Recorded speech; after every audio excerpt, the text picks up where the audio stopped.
Кыргызстан Ислам университети жана Кыргызстан мусулмандары дини башкармасы биргеликте окуган эл өзөт, окубаган эл тозот деген конкурс жарыялаганбыз.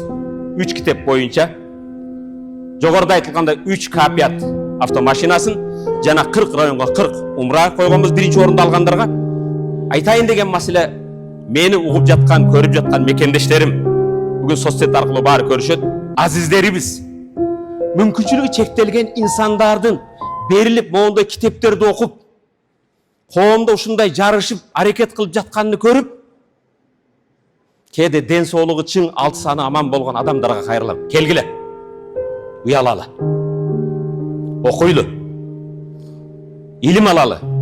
Илимсиз эч жака алыска бара албайбыз. Пайгамбарыбыз алейхисалам кимдин бүгүнкү күнү кечеги күнү менен окшош болуп калса, ал жашоодон уткузду дейт. Кимдин бүгүнкү күнү кечеги күндөн начар болсо, ага наалат болсун дейт. Наалатка калбайлы да, келиңиздер, окуйлу, үйрөнөлү, илим билим алалы, элибизге, жерибизге кызмат кылалы.